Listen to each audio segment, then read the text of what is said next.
Chai Sam Nam Diyan. Chapter 1. The Blood in the Snow. The forest didn't care that Sarah Blackwood was running for her life. Ice cracked beneath her boots as she stumbled through the trees, her breath coming in ragged clouds that hung in the frozen air like ghosts. Behind her, voices echoed, cruel, mocking, familiar, the same voices that had whispered behind her back for months, the same ones that had finally decided whispering wasn't enough. There she is! Sarah's lungs burned. The silver locket around her neck, her mother's locket, the only thing she had left, bounced against her chest, its chain digging into her skin. 3 days ago, she'd said no to Marcus Thorne when he'd demanded she accept his bond.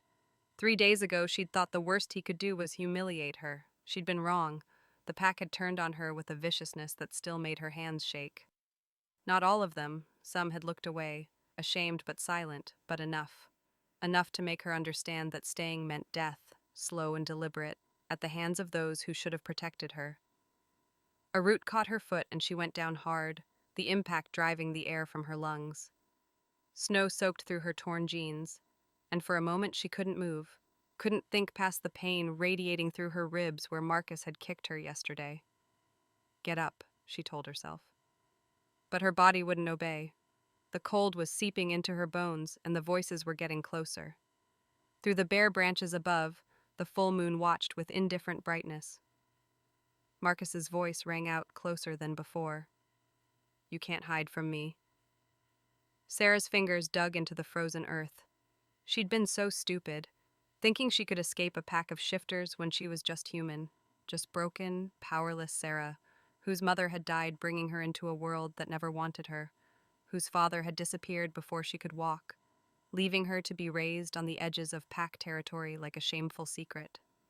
The Nightshade pack had taken her in out of obligation, not kindness, and now they were done pretending. She forced herself to her knees, then to her feet, swaying. The world tilted sickeningly. How far had she run? 5 miles? 10? The boundary had to be close. If she could just cross into unclaimed territory. A howl split the night, and Sarah's blood turned to ice. They'd shifted. She ran. Branches tore at her face and arms. Her ankle twisted on a hidden stone, but she kept moving, kept pushing, because the alternative was unthinkable. The howls multiplied behind her, a chorus of predators who'd found their prey's scent and were closing in for the kill.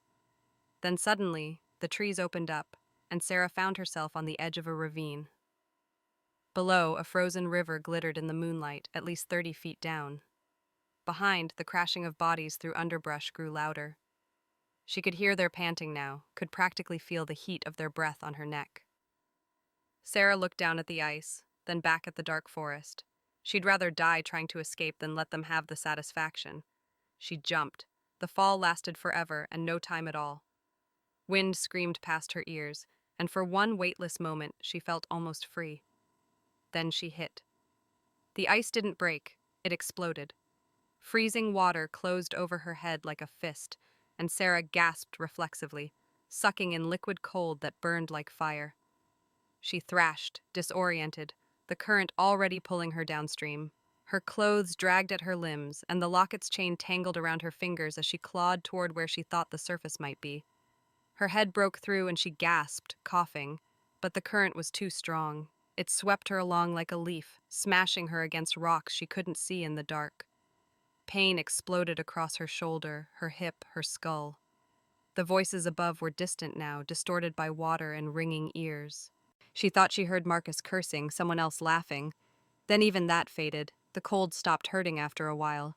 That should have scared her, but Sarah found she couldn't muster the energy for fear anymore. Her mother's locket slipped from her numb fingers, the chain finally breaking, and she watched it sink away into the black water with something like relief. Maybe it was better this way. Quick, clean, no more running. Her eyes slipped closed. She didn't see the massive shadow that dove into the water after her, didn't feel the strong arms that caught her before she could sink, didn't hear the low, rumbling growl that echoed through the ravine, a sound that made even Marcus Thorne's hunting party freeze in their tracks and slink back into the forest like beaten dogs. But later, much later, she would remember the warmth, the sensation of being carried, the steady rhythm of a heartbeat that wasn't her own, strong and constant against her ear. And the voice, rough and deep, speaking words she couldn't quite understand through the fog of hypothermia and approaching unconsciousness. "I've got you. You're safe now." When Sarah's eyes finally fluttered open, it wasn't to the darkness of death or the cruel faces of her former pack. It was to firelight dancing across unfamiliar wooden walls, thick furs tucked around her shivering body, and the most striking pair of golden eyes she'd ever seen watching her from across the room. Eyes that seemed to see straight through to her broken soul and didn't look away. Chapter 2. The Stranger's Warmth. Sarah's first coherent thought was that she was warm. That alone was strange enough to make her question whether she was actually alive. The last thing she remembered was cold. Soul-deep, bone-breaking cold that had felt like drowning in knives. But now, warmth surrounded her, heavy and comforting, smelling of wood smoke and something else, something wild and clean, like pine and winter storms. Her second thought was that she wasn't alone. She could feel eyes on her, a weight of attention that made her skin prickle with awareness. Slowly, painfully, Sarah forced her eyes open. The cabin was small but well built, all rough-hewn logs and stone. A fire crackled in a massive hearth, casting dancing shadows across walls hung with dried herbs and what looked like hand-drawn maps. But Sarah's gaze didn't linger on any of that. It fixed on the man sitting in a chair across the room, watching her with an intensity that should have been frightening. He was big. That was the first word that came to mind, though it felt inadequate. Broad-shouldered and tall even sitting down, with dark hair that fell past his collar in waves that looked like they'd never seen a proper cut. His face was all hard angles, sharp jaw, high cheekbones, a nose that had been broken at least once. He wore simple clothes, a dark Henley and worn jeans, but somehow he made them look regal.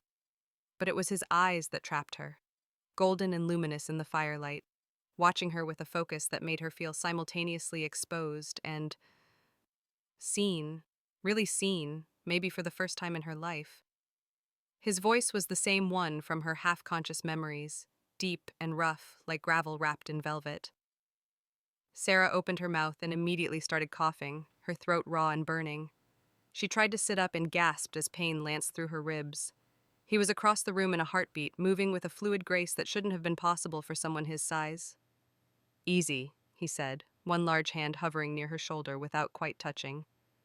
"You have 3 cracked ribs, a concussion, and mild hypothermia." "Who?"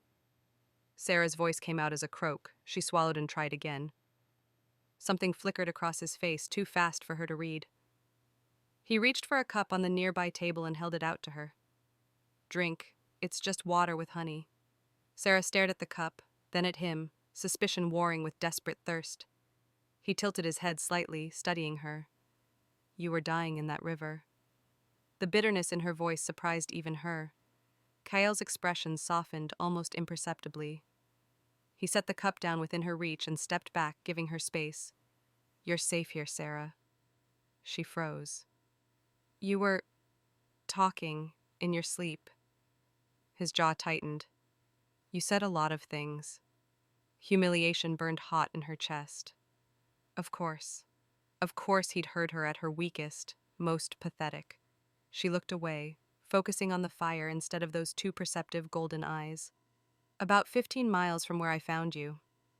He moved back to his chair, and Sarah felt like she could breathe again once he put distance between them. "No pack has jurisdiction here." Her hand flew instinctively to her throat, seeking the familiar weight of her mother's locket. It wasn't there. Panic clawed up her chest. And he did sound genuinely regretful. "The chain broke when you were in the water." He shook his head. The loss hit her like a physical blow. The last piece of her mother, gone. Tears burned behind her eyes, but she refused to let them fall. Not here. Not in front of this stranger who'd already seen too much of her weakness. "It was just a locket," she lied, her voice brittle. "No," Kael said quietly. "It wasn't." The kindness in his voice was almost worse than mockery would have been. Sarah bit the inside of her cheek until she tasted copper. "I should go." His tone was gentle but immovable. "And even if you could walk, where would you go?" She flinched. Kyle leaned forward, elbows on his knees, those golden eyes pinning her in place. I know you were running from shifters. I know someone hurt you badly enough that you chose to jump off a cliff rather than face them. Horror crawled up her spine. His voice had gone hard. Enough to know that your pack broke every law we have about protecting our own. The protective fury in his voice sent a shiver through her that had nothing to do with cold. Sarah studied him more carefully, noting things she'd missed before. The way he held himself with unconscious authority, the otherworldly quality to his eyes that went beyond just color, the sheer presence of him, like gravity had a stronger pull in his vicinity. "You're a shifter," she said slowly.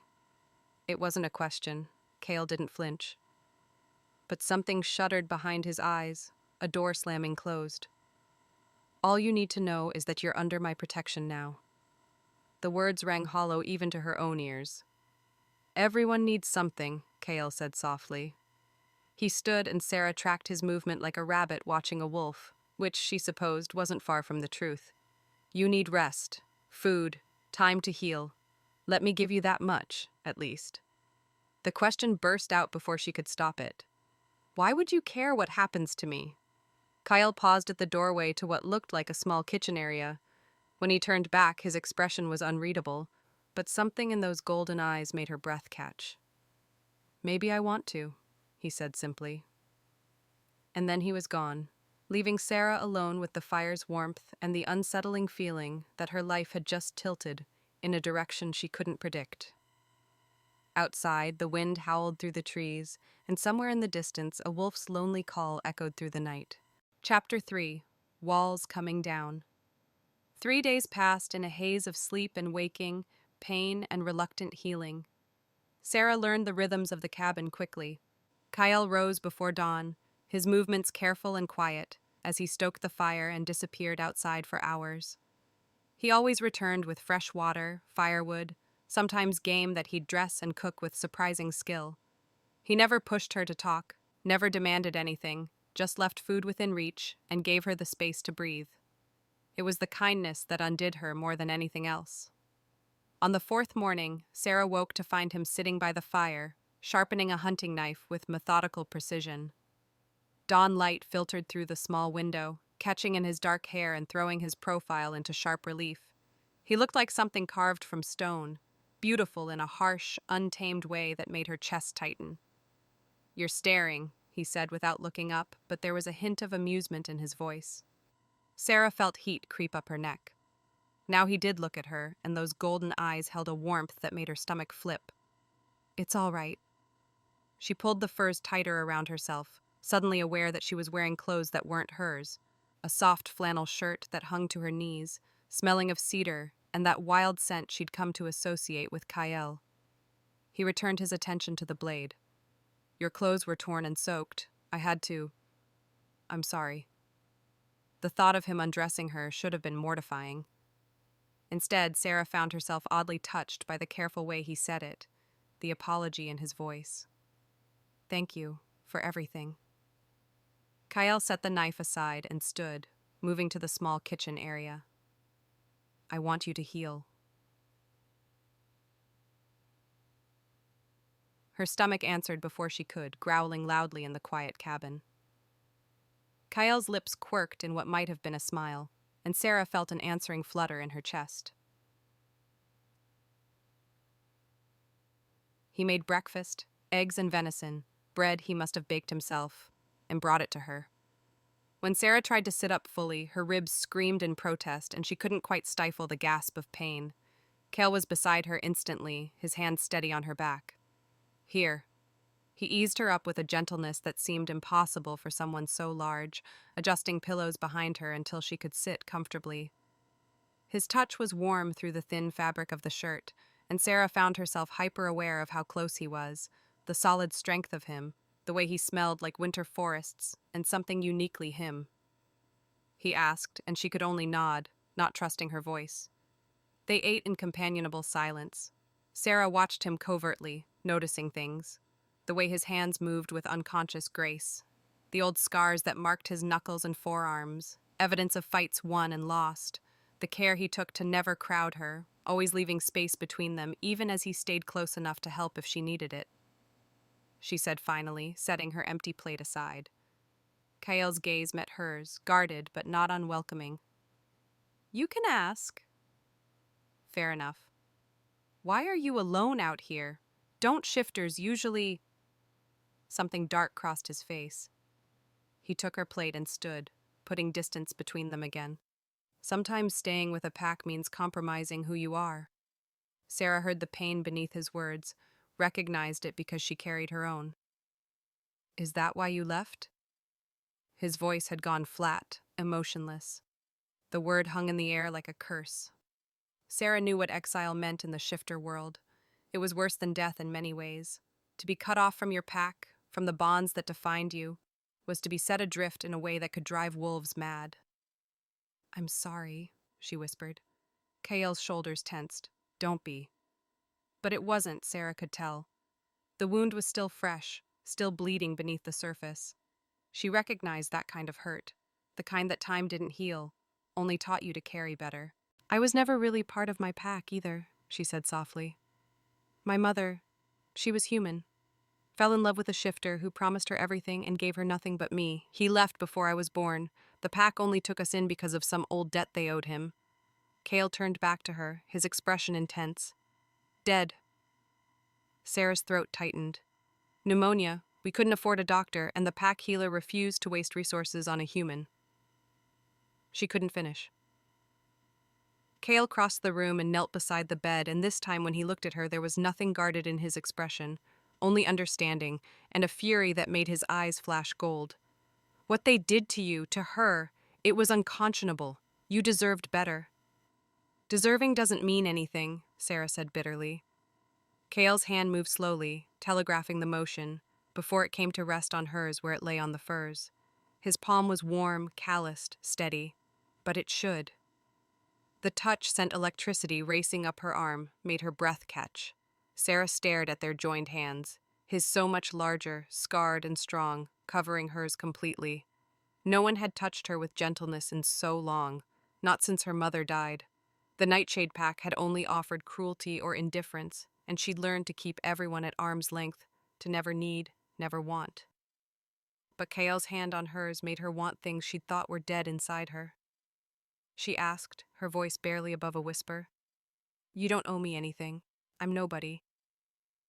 Kael's other hand came up, his fingers gently tilting her chin until she had no choice but to meet his gaze. You're not broken, he said fiercely. You're a survivor. There's a difference. He paused, something complicated moving behind his eyes. His thumb brushed along her jaw, so light she might have imagined it. Fire. The kind of courage it takes to choose a frozen river over captivity. Most people would have given up, submitted. Tears pricked at Sarah's eyes and she blinked them back furiously. That's not courage. And then Kael smiled, a real smile that transformed his harsh features into something breathtaking. Despite everything, Sarah felt her lips curve in response. No, she admitted. His smile faded, but the warmth in his eyes remained. Rest now. He withdrew his hand slowly, and Sarah felt the loss like a chill. She watched him move back to the fire, settling into his chair with that preternatural grace, and wondered what it said about her that she already missed his nearness. Outside, clouds rolled in, heavy and dark with the promise of snow. Inside, something tentative and fragile was beginning to bloom between two broken souls who'd found shelter in each other's company. Neither of them spoke it aloud. Not yet. But the air between them hummed with possibility. Chapter 4. The First Thaw.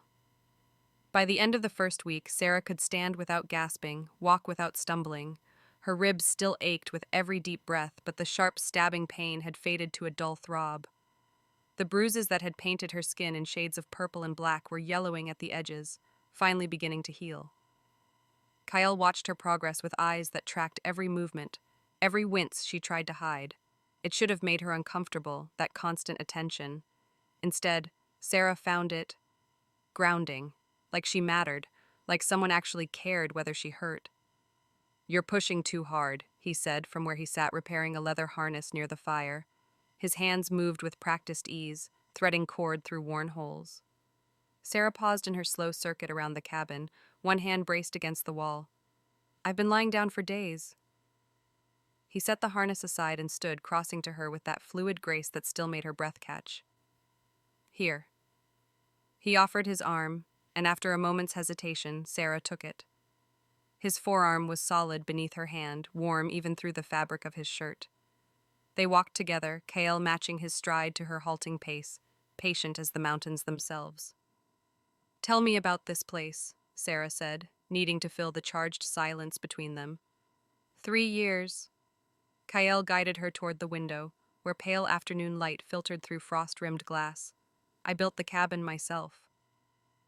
Something flickered in his expression. It's not much, but it's mine. Sarah understood that need, for something that belonged only to you, that couldn't be stripped away by cruel words or crueler hands. She looked out at the winter landscape beyond the window. Snow blanketed everything in pristine white, broken only by the dark spires of pine trees and the smoke rising from the cabin's chimney. It's beautiful, she said softly, but Kyle wasn't looking at the view. He was looking at her, his golden eyes intense in a way that made her skin flush warm. It was lonely. The implication hung between them, delicate and dangerous. Sarah's heart kicked against her ribs, and for once it had nothing to do with pain. His voice had gone rough, intimate. This cabin has been empty a long time, Sarah, not just of people, of life, hope. She turned to face him fully, forgetting her injuries, forgetting everything but the way he was looking at her. He reached up slowly, giving her time to pull away, and brushed a strand of hair back from her face. His fingers lingered against her temple, and Sarah's eyes fluttered closed at the gentle touch. I know this is complicated. I know you're healing. I know I should keep my distance. But A howl split the air outside, close enough to rattle the windows. Kyle's entire body went rigid, his hand dropped from her face, and suddenly he was all predator, his eyes flashing with an inner light that made them glow like molten gold. Get away from the window, he said, his voice dropping to a growl that raised every hair on Sarah's arms. She didn't argue, couldn't, with the way her heart had leaped into her throat. She'd heard enough shifter howls to know the difference between a simple hunt call and a territorial challenge. That had been a challenge. Kyle moved to a chest by the door and pulled out a wicked-looking hunting knife, checking its edge with his thumb. Stay inside. No matter what you hear, no matter what happens, you stay inside. Sarah's voice came out thin, frightened. Is it the nightshade pack? Kale buckled the knife to his belt, then grabbed a heavy coat from a peg by the door. But whoever it is, they're not supposed to be here. This is unclaimed territory. Another howl, and this time, it was answered by 2 more, forming a triangle around the cabin. Surrounding them, Sarah's blood ran cold. Kale, you can't go out there alone. If there are multiple shifters... He turned back to her, and the look on his face stopped her words. There was something ancient in his expression, something that spoke of power held tightly in check. He crossed back to her in 3 long strides and cupped her face between his hands, his touch tender despite the violence coiled in his frame. Trust me. Sarah looked into those golden eyes and saw past the gentle man who'd cared for her this past week. Saw the predator beneath, the warrior, the alpha. The realization hit her like a physical blow. The way he carried himself, the authority in his voice, the sheer presence of him. How had she not seen it before? You're an alpha, she whispered. Kyle's jaw tightened, but he didn't deny it. That's why you were exiled. He pressed his forehead to hers briefly, the gesture achingly intimate. I promise I'll explain everything. But right now, I need you safe. Lock the door behind me.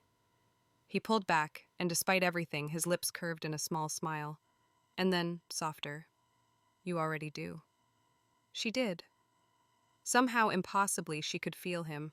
A warmth in her chest that had nothing to do with the fire. A pull that defied logic. The same pull she'd been feeling since she woke up in his cabin, growing stronger with every passing day. Before she could examine that too closely, Kyle was at the door. He paused, hand on the latch, and looked back at her one more time. If anything happens to me, if I don't come back, there's a map in the chest by the bed.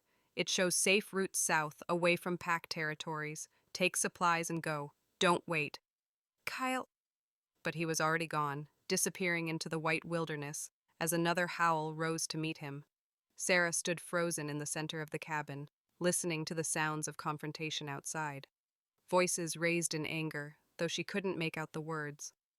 A snarl that made the windows shake. Then silence. Terrible, absolute silence. She waited, her heart pounding so hard she thought it might break through her chest. Counted the seconds, then the minutes. The fire crackled, the wind moaned through the eaves, but from outside, nothing. When the door finally opened, Sarah nearly sobbed with relief. Kyle stepped inside, snow dusting his dark hair, a thin cut bleeding sluggishly along his jaw. But he was whole. He was alive. And when he saw her standing there, something in his expression cracked open. Sarah. She crossed the distance between them without thinking, ignoring the protest of her ribs, and threw her arms around him. He caught her instantly, his arms banding around her waist, holding her close against his chest. His heart thundered beneath her ear, as wild as her own. "You're all right," she breathed against his shirt. His hand came up to cradle the back of her head, his fingers threading through her hair. They stood like that for a long moment, neither willing to let go. Outside, the winter storm that had been threatening finally broke, snow falling thick and fast, sealing them in together. When Sarah finally pulled back enough to look up at him, she found Kyle watching her with an expression so raw it stole her breath. "We need to talk," he said quietly. "About what I am, about why those wolves came here." He swallowed hard. Sarah's hand found his, their fingers intertwining like they'd been made to fit together. "Then talk." For better or worse, she meant it. Chapter 5. Secrets in the Firelight. They sat by the fire, close enough that their knees almost touched, the storm raging outside creating a cocoon of intimacy around them. Kyle had cleaned the cut on his jaw, waved off Sarah's attempts to help with a gentleness that made her chest ache. Now he stared into the flames, gathering his thoughts, while she waited with a patience she hadn't known she possessed. Finally he spoke. His voice was low, measured. 3 years ago, I was alpha of the Silvercrest Pack, the largest pack in the Northern Territories. 500 wolves answered to me. I was born to lead them, raised for it. Sarah's breath caught. Silvercrest. Even isolated as she'd been in the Nightshade Pack, she'd heard the name whispered with reverence. They were powerful, ancient, ruled by bloodlines that stretched back centuries. She asked softly. Kyle's hands clenched into fists on his knees. The words came out bitter, self-mocking. Her name was Liana. She was beautiful, clever, from a good family. Everyone expected us to mate, to produce the next generation of Thornheart alphas. Sarah's stomach twisted with an emotion she didn't want to name. Jealousy had no place here, not over a woman from his past. But she felt it anyway, sharp and unwelcome. I tried to love her, Kyle continued. For years I tried. She deserved that much. But there was something missing, something fundamental. I thought it was me, that I was broken somehow. His jaw worked. I found out she was using me, she and her family. They'd been working with a rival pack, passing them information, weakening Silvercrest from the inside. They were planning a coup. Horror washed over Sarah. His voice had gone flat, emotionless. Said I was a fool for trusting her. That power was the only thing that mattered, and if I wasn't strong enough to hold it, someone else would take it. She tried to kill me that night, poisoned wine. He touched his chest absently, and Sarah wondered what scars he carried there. When I exposed her to the pack, when I demanded justice, half of them sided with her family. They said I was lying. That's insane. You're the alpha. Kale's laugh was hollow. Some did, but not enough. Her family was powerful, influential. They spread rumors that I'd gone mad with jealousy, that I was unstable, unfit to lead. He shook his head. They gave me a choice. Sarah's hands trembled with fury on his behalf. His eyes met hers, burning gold in the firelight. Even the ones who didn't believe me, they were still mine to protect, so I left. The pain in his voice broke something open in Sarah's chest. She reached out and took his hand, lacing their fingers together.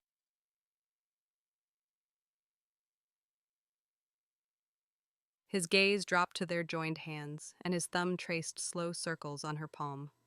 I survived, built this cabin, learned to live with the silence, convinced myself I didn't need anyone, that I was better off alone. He looked up at her, and the intensity in his expression made her breath catch. Sarah's heart hammered against her ribs. I'm saying that what I couldn't feel with Liana, what I thought was broken in me. He brought their joined hands to his chest, pressing her palm against his heart. She could feel it racing beneath her touch. I feel it with you. Everything, all at once. But she did. She felt it too, this pull between them that defied logic, that grew stronger every day. Kyle shifted closer, his free hand coming up to cup her face. I know you're brave enough to choose death over captivity. I know you loved your mother so fiercely you carry the guilt of her death like a stone. I know you pretend to be harder than you are because it's the only way you survived. His thumb brushed along her cheekbone. And I know that when I touch you like this, your breath catches. Sarah couldn't deny it, couldn't pretend she didn't feel the electricity arcing between them, the way her body leaned toward his like a plant toward sunlight. This is crazy! His forehead came to rest against hers, and Sarah's eyes fluttered closed at the intimacy of it. But there's something you need to understand about shifters, about bonds. Sometimes when two wolves meet, there's a recognition. Soul deep, instant. We call it mate bond, Sarah whispered, the words from 100 overheard conversations suddenly making terrible, perfect sense. Kale tensed. I've heard stories. The Nightshade Pack used to talk about it like it was legend, something rare and powerful. They said when you found your true mate, you'd know. She pulled back just enough to look at him. But I'm not a shifter, Kale. I'm human. The confession seemed torn from him. It shouldn't be possible. Mate bonds form between shifters, not between shifter and human. But from the moment I pulled you from that water, I felt it. This pull, this need to protect you, to be near you. Sarah's mind raced. She thought of the warmth in her chest whenever she looked at him, the way she could sense his emotions, feel his presence even when he was in another room. The inexplicable trust she'd placed in a stranger who should have terrified her. I feel it too, she admitted quietly. I thought I was going crazy. Kael's hands framed her face, his touch reverent. Sarah, I know this is overwhelming. I know you need time, but I need you to understand something. Those wolves who came today, they were from Silvercrest. They've been tracking me for weeks. Fear spiked through her. His expression hardened. Apparently, things have gone badly under Liana's rule. The pack is fracturing. Kael's eyes searched hers. His voice dropped to barely above a whisper. Because if I go back, if I reclaim my place as Alpha, you'll be in danger. Liana won't hesitate to use you against me. But if I stay here, those wolves will keep coming. Sarah's pulse thundered in her ears. His thumbs stroked her cheeks with infinite tenderness. On us. On this bond that shouldn't exist but does. The weight of it pressed down on her, the choice between safety and something more, between running again and standing her ground, between the broken life she'd left behind and a future she couldn't even imagine. But when she looked into Kael's golden eyes, saw the hope and fear and desperate longing there, Sarah realized the choice had already been made. Somewhere between the frozen river and this moment, she'd stopped running. I'm willing, she said. And then she closed the distance between them and kissed him. Chapter 6. The Weight of Choice. Sarah pulled back first, her breath coming in short gasps. Kael's eyes were still that molten gold, but something else flickered in their depths now, vulnerability mixed with fierce possession. We shouldn't have done that, she whispered, though her fingers remained tangled in his hair. His voice was rough, his forehead resting against hers. Neither was she, and that terrified her more than any supernatural revelation. She'd spent 3 years rebuilding herself after Daniel, constructing careful walls around her heart. Kael had dismantled them in less than a week. Tell me what happens now, she said softly, with the bond. Kael's jaw tightened. He eased back, putting distance between them that felt like miles despite being mere inches. The fire crackled, casting dancing shadows across his scarred face. The mate bond isn't like human relationships, he began, his voice taking on a clinical tone that didn't match the heat still simmering in his gaze. It's instinctive, primal. For shifters, finding your mate is rare. Some go their entire lives without it. But I'm human, Sarah finished. You're human, he confirmed, and something like wonder crossed his features. Which shouldn't be possible. He reached out, his fingers barely brushing her cheek. But you're not breaking. The word came out harsh, honest. The bond will deepen. You'll feel what I feel, my emotions, my presence. In time, you might even sense where I am, know if I'm hurt or in danger. He closed his eyes. I'll become more possessive, more protective. The wolf won't see you as just someone I care about. To him, you're everything. Our other half. A shiver ran through Sarah that had nothing to do with cold. Kale's eyes opened, pinning her with their intensity. And it's why you need to understand what you're choosing. Heat flared in his gaze. The mate bond strengthens through intimacy, physical, emotional. He trailed off, but his meaning was clear. If we let this continue, there's no going back. You'll be mine and I'll be yours in a way that transcends anything humans experience. No divorce, no walking away. Sarah's heart hammered against her ribs. It should have sent her running, should have triggered every alarm bell her therapist had carefully installed. Instead, sitting in this cabin with a man who'd only days ago been a wolf lying in the snow, she felt something settle deep in her chest. She asked instead. Kale's expression darkened. They want me back. My uncle, Marcus, took control after I was exiled, but the pack is fracturing. Some still loyal to me, others aligned with him. He stood abruptly, pacing toward the window. Snow had started falling again, thick flakes that obscured the forest. I was alpha for 5 years before Marcus's betrayal. I know how to lead, how to maintain pack law. But going back means war, Sarah. Marcus won't give up power willingly. Pack members will be forced to choose sides.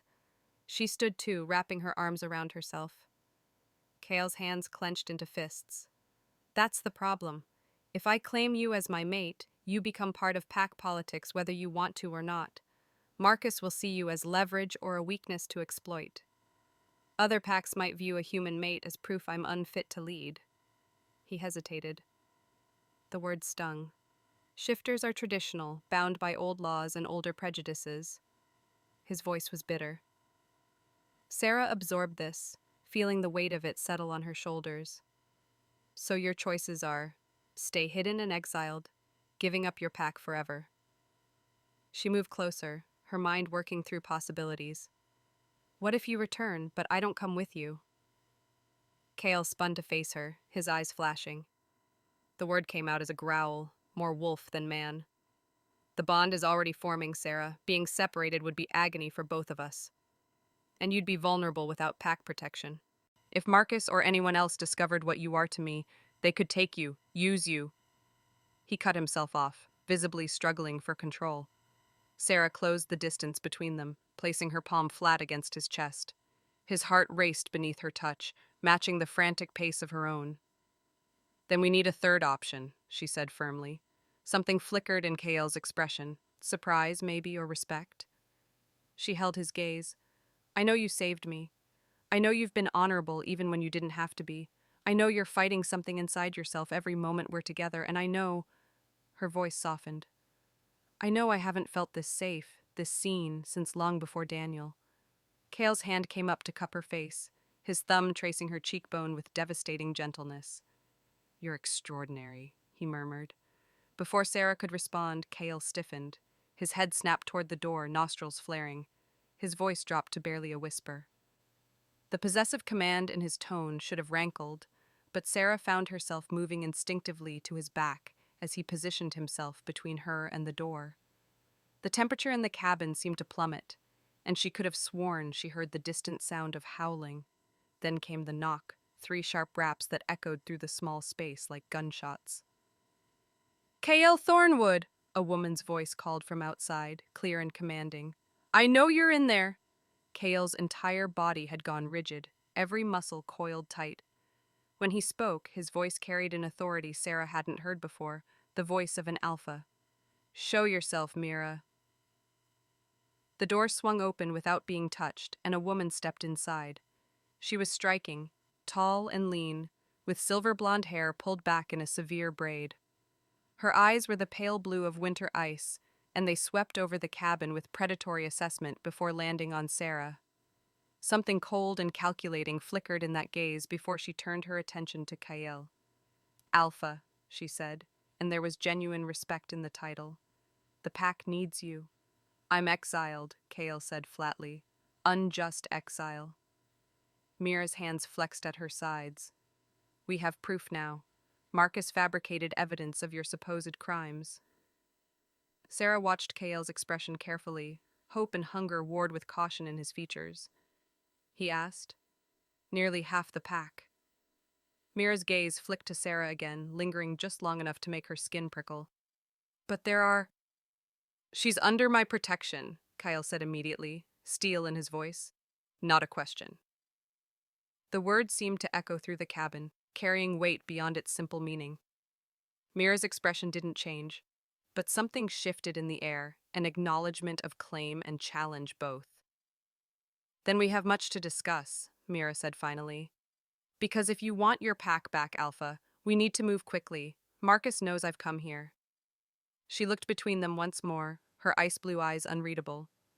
3 days to decide if you're willing to fight for your throne. Chapter 7. Threads of Trust. Mira left as quickly as she'd arrived, her parting words hanging in the air like smoke. 3 days. The deadline felt both impossibly short and agonizingly long. Sarah stood frozen by the fireplace, watching Kael stare at the closed door. His shoulders were rigid, his breathing controlled in a way that suggested he was fighting for composure. She didn't like me, Sarah said quietly. Kael turned to face her, and the conflict in his golden eyes made her chest ache.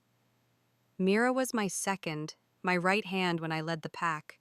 She's calculating, strategic. He crossed to her, his movements fluid despite the tension coiled in every muscle. Mira deals in pack politics and power structures. Sarah tilted her head, studying him. The answer came without hesitation. She risked everything coming here. The casual way he said it, execute, sent a chill down Sarah's spine. This wasn't her world of divorce lawyers and therapy sessions. This was ancient law, primal justice, life and death. I need to understand, she said, moving to the small table and sinking into a chair. Her legs suddenly felt unsteady. Really understand what your world is like. Kael regarded her for a long moment, then joined her at the table. The firelight caught the sharp angles of his face, emphasizing the scars that marked him. She leaned forward. Start with the basics. How many shifters are there? How do packs work? Something softened in his expression. Gratitude, maybe, that she was trying to comprehend rather than retreating. He reached across the table, his fingers finding hers. There are dozens of packs across North America, maybe a few hundred worldwide. Each pack is autonomous, led by an alpha and governed by pack law. We don't hide, exactly. We integrate. Pack members have human jobs, human lives. His thumb traced circles on her palm, the touch both soothing and distracting. But we maintain our own communities, our own territories. What was your supposed crime? Kael's jaw tightened. He claimed I killed a pack member, a young male who challenged my authority. In reality, the kid was sent away to a sister pack for training. His fingers tightened on hers. I could have won the fight, but I would have had to kill wolves I'd sworn to protect, so I walked away. Sarah heard the pain beneath the words, the weight of that sacrifice. Until you found me, he corrected, his eyes meeting hers with intensity that stole her breath. Half dead in the snow, I'd given up. Her throat tightened. He brought her hand to his lips, pressing a kiss to her knuckles that sent warmth flooding through her veins. You gave me a reason to keep going. Now you have a chance to reclaim what was stolen from you, she finished. You should take it, Kael. He released her hand, standing abruptly to pace. If I return as Alpha, you'll be thrust into pack hierarchy whether you're ready or not. Every shifter will have an opinion about you. Some will view you as a weakness to exploit. Others might see an opportunity to curry favor. Sarah stood too, intercepting his pacing. She placed both hands on his chest, feeling his heart thunder beneath her palms. she asked. Not what's strategic or safe. Kale's hands came up to frame her face, his touch achingly gentle despite the barely leashed power she could feel vibrating through him. I want my pack back, he admitted, raw honesty in every word. I want to stop Marcus before he destroys everything my family built. She could hear it in his voice. The confession seemed torn from somewhere deep inside him. I've only known you for days, Sarah, and already the thought of you in danger makes me violent. The wolf wants to take you somewhere remote, somewhere no one can find us, and forget the pack exists. That's the bond talking, she whispered. His forehead dropped to rest against hers, their breaths mingling. It's you. Your strength, your kindness, the way you look at me like I'm still worthy of something good. Sarah's hand slid up to curl around his neck. Then we figure it out together. No running, no hiding. The words hung between them, laden with meaning beyond the surface. Kael's eyes darkened, his pupils dilating until only a thin ring of gold remained. You're asking me to let you deeper into my world, he said slowly. Something seemed to break loose in Kael then, a dam holding back weeks of isolation and years of loneliness. He swept her up in his arms without warning, carrying her toward the bedroom. Not like that, he said quickly, seeing her expression. I need you close. He laid her gently on the bed, then stretched out beside her, pulling her against his chest. His heart raced against her ear, his arms wrapped around her like he could shield her from the world through will alone. The bond works both ways, he murmured into her hair. You can feel what I feel if you open yourself to it. Sarah tilted her head back to look at him. His hand stroked down her spine in soothing circles. But it'll be intense. You'll feel my emotions as if they're your own, my wolf's instincts. Kael's expression was equal parts fear and hope. Close your eyes. Focus on the place where your chest feels warm when I touch you. Sarah did as he instructed, settling more fully against him. She became aware of the warmth he'd mentioned, a glow somewhere between her heart and her stomach that pulsed gently. Now breathe with me, Kael whispered. In and out. Their breathing synchronized, deep and slow. The warmth in Sarah's chest began to expand, spreading through her limbs like honey. And then, she gasped. Emotions flooded through her that weren't her own, fierce protectiveness that bordered on possessive, desperate need tangled with careful restraint, fear of losing something precious warring with determination to keep it safe. And underneath it all, a bone-deep loneliness finally beginning to ease. Kael, she breathed, overwhelmed. His voice was strained. But it wasn't just the intensity that shook her. It was the purity of it. She could feel the truth in every emotion, impossible to fake or hide. This was Kael stripped bare, vulnerable, in a way words could never capture. And threaded through everything else, growing stronger by the moment, was something that felt like love, she whispered, shocked. Kael's arms tightened around her. The bond accelerates everything, but yes. Sarah's eyes flew open, meeting his. Her own emotions were a tangled mess, exhilaration and terror and wonder all swirled together. But underneath, growing stronger, was an answering pull toward him that felt inevitable. I can feel you too now, Kael said softly, wonder in his voice. Your fear, your curiosity, your bravery even when you're terrified. His hand came up to cup her cheek. The truth of it settled over her like a revelation. I want to stay. I want to help you take back your pack. The window shattered. Kael moved faster than thought, rolling to cover her body with his as glass rained down. A massive gray wolf landed in the bedroom, its lips pulled back in a snarl, and Sarah realized with cold certainty that their 3 days had just become 3 seconds. Chapter 8. Savage Protection. The gray wolf was massive, easily matching Kael in size, with scars crisscrossing its muzzle. Its yellow eyes fixed on Sarah with predatory focus that made her blood run cold. Don't move, Kael growled, his voice already changing, deepening with something inhuman. But the wolf lunged. Kael moved like liquid lightning, shifting mid-leap into his wolf form. The transformation happened so fast, Sarah barely saw it. One moment a man shielding her, the next a powerful black wolf intercepting the gray's attack. They collided in midair with a sound like thunder, teeth snapping, claws raking. Sarah scrambled backward against the headboard, her heart in her throat. She'd seen Kale as a wolf before, but never like this, never in full predator mode, every movement calculated violence. The wolves crashed into the dresser, shattering wood. The gray wolf was larger, heavier, but Kyle fought with precision that spoke of years leading pack challenges. He went low, teeth finding the gray's shoulder, tearing through fur and flesh. The gray wolf howled and kicked out, catching Kale in the ribs. They separated, circling, and Sarah saw blood on both animals, dark stains matting their fur.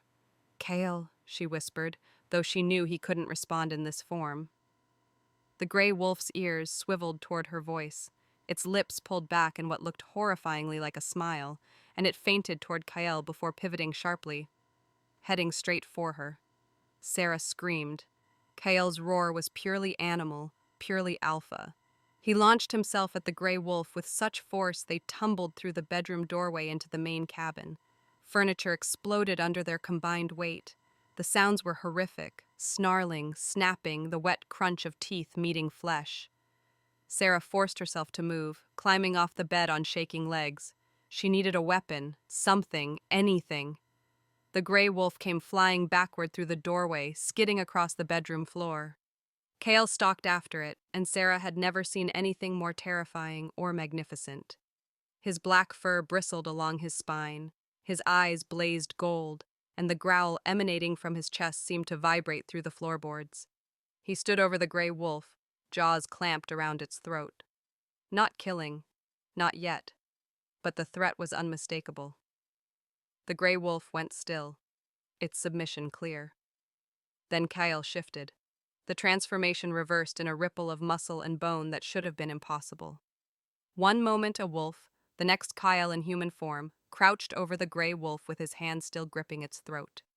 "Shift," he commanded, his voice carrying an authority that made Sarah's knees weak.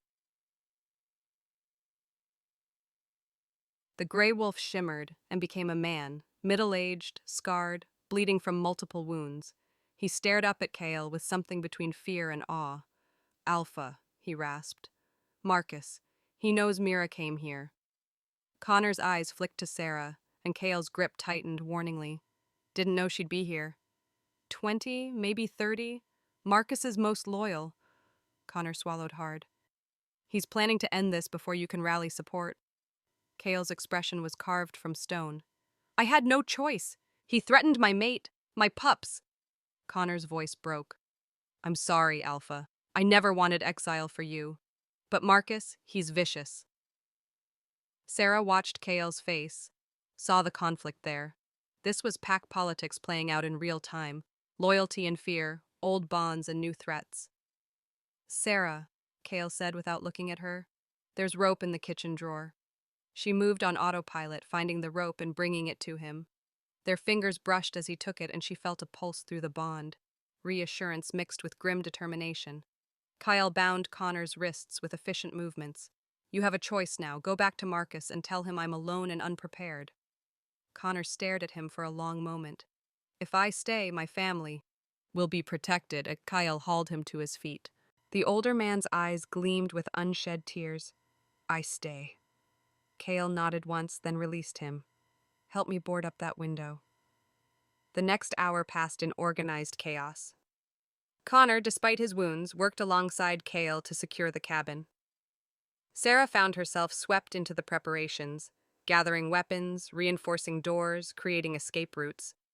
She was checking the back entrance when Kyle found her, pulling her into the shadows of the hallway. His hands ran over her arms, her shoulders, checking for injuries with single-minded focus. "I'm fine." She touched the cut above his eyebrow, already healing but still angry red. "That was..." His voice was tight, violent. Sarah cupped his face, forcing him to meet her eyes. "I saw you spare someone who attacked you because you understood his position. I saw an alpha, Kale." Something raw and vulnerable flickered across his features. "The bond is making you brave." She leaned up, pressing her lips to his in a kiss that tasted of desperation and promise. "I'm choosing this, choosing you."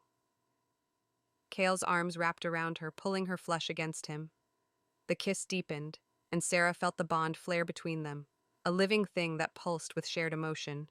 His fear for her safety, her determination to stand beside him, their combined terror and exhilaration at what they were facing. When they finally broke apart, both breathing hard, Cale rested his forehead against hers. "If things go wrong tomorrow," he said quietly, "Connor knows how to get you out." Sarah's voice was firm. "Sarah, I can't shift, I can't fight like you, but I can be useful." She gripped his shirt, bunching the fabric in her fists. "You said the mate bond makes us partners." Cale looked at her like she was something precious and terrifying all at once. She held his gaze. "Stubborn," he murmured, but there was affection in it. "You chose a human mate." A laugh broke from him, surprising them both. Then his expression sobered. "If we survive this, when we survive this, we need to complete the bond properly. No more half measures." Heat flooded Sarah's cheeks, but she didn't look away. His thumb traced her lower lip. The intensity in his voice sent shivers down her spine that had nothing to do with fear. "Then we better make sure we survive," she said breathlessly. Kyle kissed her again, slower this time, like he was memorizing the taste of her. When he pulled back, his eyes were molten gold. "Dawn comes in 3 hours," he said. "Get whatever rest you can." Sarah nodded, but as she watched him return to Connor to finalize their defenses, she knew sleep would be impossible. She could feel Kyle through the bond now, his determination, his fear, his fierce love. And underneath it all, the steady drum of his wolf's heartbeat, matching rhythm with her own. Tomorrow would bring violence and blood and choices that would shape the rest of their lives. But tonight, for just a few more hours, they had each other, and that would have to be enough. Chapter 9. The Quiet Before Dawn. Sarah couldn't sleep. She lay on the couch wrapped in a blanket, watching Cale and Connor work in low voices near the window. They'd reinforced it with boards from the shed, creating a barrier that wouldn't stop a determined wolf, but might slow them down. The cabin felt smaller now, more fragile. Every creak of wood made her pulse spike. Every whisper of wind outside sounded like approaching footsteps. "You should rest," Kyle said softly, appearing beside the couch. She hadn't heard him move. She sat up, making room for him. He settled beside her, and she immediately curled into his warmth. His arm came around her shoulders, solid and reassuring despite the tension thrumming through his body. "Tell me what you're thinking," he murmured against her hair. "That I should be terrified right now." She tilted her head to look at him. "But all I feel is this strange calm." "The bond," Cale said, but there was question in his voice. "Maybe." Sarah traced the line of his jaw, feeling the barely there stubble. "I spent 3 years running from my past with Daniel, hiding in this cabin, convincing myself that being alone meant being safe." Kael caught her hand, pressing a kiss to her palm. "You're the bravest person I've ever met. Bravery isn't the absence of fear." His golden eyes held hers. "You're choosing to stand with a shifter against an army of wolves when you have every reason to flee." Sarah's chest tightened with emotion. Through the bond, she could feel his sincerity, the awe mixed with his fear for her safety. It was intoxicating and terrifying how clearly she could read him now. "Tell me about your pack," she said, needing to focus on something beyond the ticking clock. "Not the politics or the power struggles. Tell me about the good parts." Cale's expression softened, and she felt his emotions shift through the bond, nostalgia tinged with longing. "There's a clearing in the heart of Silvercrest territory," he began, his voice taking on a distant quality. "Ancient oaks form a perfect circle around it, and in summer, wildflowers carpet the ground. When I was a boy, my father used to take me there for the full moon gatherings." A small smile tugged at his lips. "The pups would play fight while the elders told stories. Young wolves would pair off, exploring new bonds. Every day, he died defending the pack from rogues when I was 22. Cale's hand tightened on hers. "But the pack held me up. They believed in me even when I doubted myself. And for 5 years, we thrived. We grew stronger, more unified." The words were bitter. My father's brother, who I trusted completely, he'd been whispering poison for months before I realized it, turning key members against me, building his own power base. Sarah shifted closer, wrapping her arms around him. Through the bond, she felt the old wound of that betrayal, still raw, still painful. "You'll get it back," she whispered fiercely. "Your pack, your territory, your legacy." Kael pulled back to look at her, something vulnerable and awed in his expression. She cupped his face between her hands. "Because the alternative, you losing everything again, or worse, isn't something I can accept." "Sarah, I know what you're going to say." She held his gaze. "But here's what you need to understand about humans, Kael. About me specifically. When we love someone, we don't do it halfway. We don't have a mystical bond forcing the connection. We choose it. Every day, every moment." The word hung between them. Love. Neither of them having said it directly before. Kael's breath caught, his eyes searching hers. "You love me," he said, wonder coloring his voice. "I'm falling in love with you," Sarah corrected, her heart hammering. "Fast and probably reckless and definitely complicated, but yes, the bond might have brought us together. But this feeling?" Kael's response was to kiss her with an intensity that stole her breath. His hands tangled in her hair, pulling her closer as if he could merge them into one being through will alone. The bond flared between them, brilliant and overwhelming, and Sarah felt his emotions crash over her in waves, relief and joy and desperate love mixed with bone-deep fear of losing her. When they finally broke apart, both shaking, Kael rested his forehead against hers. "I love you," he said roughly. "I know it's too soon. I know the bond makes it complicated, but I love you, Sarah." Tears pricked Sarah's eyes. She'd never expected to feel this way again, hadn't thought her heart was capable of this kind of vulnerability after Daniel's betrayal. But Kael was nothing like Daniel. Where Daniel had been charming and shallow, Kael was raw and real. Where Daniel had demanded she make herself smaller, Kael saw her strength and celebrated it. The word was a promise and a prayer. "I'll present you to the pack as my mate. We'll complete the bond in the sacred clearing under the full moon." His thumb stroked her cheek. Sarah managed a shaky laugh. "I tried normal." She kissed him softly. A low whistle came from across the cabin. Connor stood by the window, his expression grave. "Alpha," he said quietly. "First light is breaking." Kael's entire body tensed. He stood, pulling Sarah up with him, his hand never leaving hers. His voice had shifted into alpha mode, commanding, strategic. More than 30. Connor's face was grim. Marcus brought everyone loyal to him. The words settled over the cabin like a shroud. 40 wolves against 3 people, only 2 of whom could shift. The math was brutal, but Kael's expression didn't waver. He squeezed Sarah's hand once, then released it, moving to the center of the room. "Then we make our stand here," he said, his voice carrying absolute authority. "Connor, you take the north approach. I'll handle the front. Sarah—" "I know," she interrupted. They'd gone over the plan a dozen times in the past 3 hours. Sarah's role was defensive, protect the cabin's interior, be ready to tend wounds, and above all, survive. Kael moved to her one more time, pulling her into a fierce embrace. "No matter what happens out there," he said against her ear, "know that you changed everything. You gave me a reason to fight again." He kissed her hard and quick, then shifted. The black wolf stood where Kael had been, massive and powerful, his golden eyes holding hers for one long moment. Then he turned and stalked toward the door.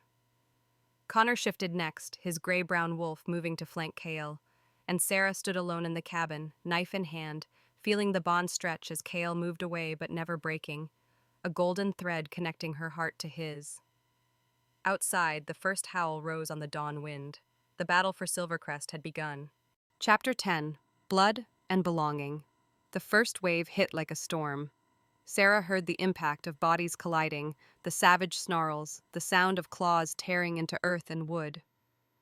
Through the boarded window, she caught glimpses of fur and teeth. Too many wolves, moving too fast. The bond pulsed with Kael's presence, stretched thin but holding. She could feel his focus, his fury, the cold calculation as he fought.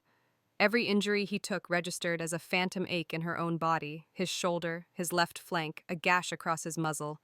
"Stay alive," she thought desperately, as if he could hear her. "Please stay alive." Something heavy slammed against the cabin's west wall. Wood splintered. Sarah gripped the silver knife tighter, positioning herself where she could see both the front door and the bedroom entrance. A brown wolf crashed through the weakened boards near the kitchen, showering splinters across the floor. Its eyes locked on Sarah immediately, pale and calculating. She didn't hesitate. Years of self-defense classes kicked in as she moved, not away but to the side, making herself a harder target. The wolf lunged and she ducked, bringing the knife up in a vicious arc. Silver blade met flesh, and the wolf howled, recoiling. It wasn't a killing blow, she didn't have the strength or position for that, but it was enough. The wolf stumbled back through the broken boards, and Sarah heard Kale's answering roar from outside, defending her even while fighting his own battles. The bond flared hot and fierce, carrying his approval and his terror in equal measure. Two more wolves tried the eastern window. Sarah grabbed the iron poker from beside the fireplace, wielding it like a bat. She wasn't trying to kill, just drive them back, buy time, survive. One wolf made it inside. It was smaller than the others, rust-colored with intelligent amber eyes that tracked her movements. Sarah backed toward the kitchen, keeping furniture between them, her heart hammering so hard she could barely hear her own thoughts. The wolf didn't lunge, it circled, patient, testing her reactions. "I'm his mate," Sarah said, her voice steadier than she felt. The wolf's ears flicked forward. For a moment, something like recognition crossed its features. Then it lowered into a crouch, preparing to spring. Kale exploded through the front door in human form, blood streaming from a dozen wounds. He didn't speak, didn't shift, just moved with terrifying speed, grabbing the rust-colored wolf by its scruff and slamming it against the wall hard enough to crack plaster. "Mine," he snarled, and the word carried layers of meaning beyond the surface. "She is." The wolf went limp in submission, and Kyle released it, letting it scramble back through the window. Then he turned to Sarah, his eyes wild, checking her over with desperate intensity. "No, I'm okay. You're bleeding." "It's not mine." He pulled her against him briefly, fiercely, his face buried in her hair. Through the bond, she felt his relief crash over her like a wave. 6 down, maybe a dozen more circling. Not here yet. Kale's expression was grim. A howl rose from outside, long and challenging, carrying a note of command that made the hair on Sarah's arms stand up. "That's him," Kale said quietly. The sounds of battle faded.